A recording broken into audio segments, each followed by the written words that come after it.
Hello বন্ধুরা, আসসালামু আলাইকুম। সবাই কেমন আছেন? আশা করি ভালো আছেন। আজ আপনাদের সঙ্গে শেয়ার করতে যাচ্ছি যে বিষয়টি, এতদিন কিন্তু আপনারা ভলিউম কমানোর জন্য কিংবা বাড়ানোর জন্য ভলিউম বাটন ব্যবহার করেছেন। এক্ষেত্রে অনেকের হয় কি ভলিউম বাটন ডেবে যায় কিংবা ভলিউম বাটন সমস্যা হলে কিন্তু আমাদের সাউন্ড বাড়ানো কমানোর জন্য অনেক প্রবলেমে পড়তে হয়। পাওয়ার বাটনের সেমই অবস্থা। পাওয়ার বাটন চাপতে চাপতে পাওয়ার বাটন অনেক সময় বসে যায়। আজ আপনাদেরকে যেই একটি টেকনিক শেখাবো, এতে আপনারা ভলিউম বাটনেও চাপ দিতে হবে না, পাওয়ার বাটনেও চাপ দিতে হবে না। ভলিউম বাড়াতে পারবেন, কমাতে পারবেন এবং মোবাইলটি অফ করতে পারবেন ভলিউম বাটন, পাওয়ার বাটন না টিপ দিয়েই। আপনারা যদি লক্ষ্য করেন, আমার মোবাইলে কিন্তু আমি এই যে এখান থেকে চাপ দিয়েই কিন্তু আমি এখান থেকে ভলিউম বাড়াতেও পারছি, ভলিউম কমাতেও পারবো।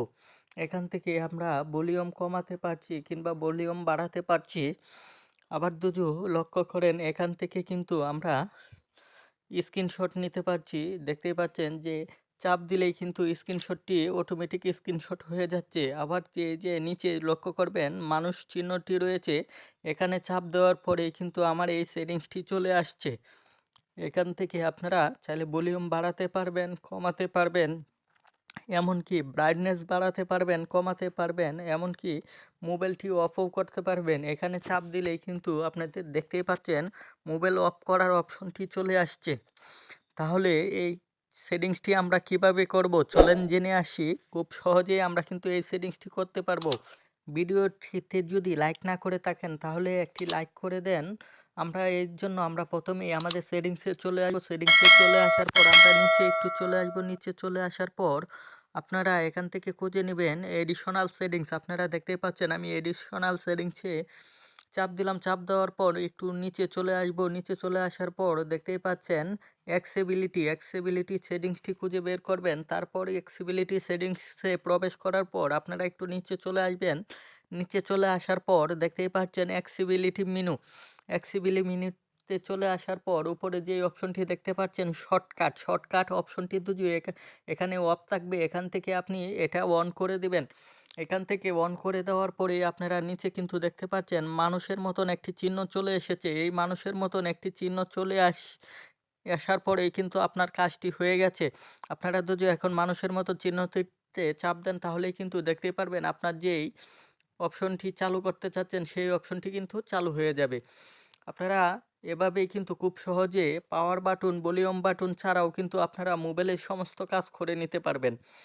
আর যারা আমার মতন এই সেটিংসটি ব্যবহার করেন তারা তো মানুষের মতন অপশনটি পাবেন। আর যারা সাইড বাটন ব্যবহার করেন তাদের ক্ষেত্রে যে কিভাবে এই কাজটি করবেন আমি এখন দেখিয়ে দেব তাদের জন্য।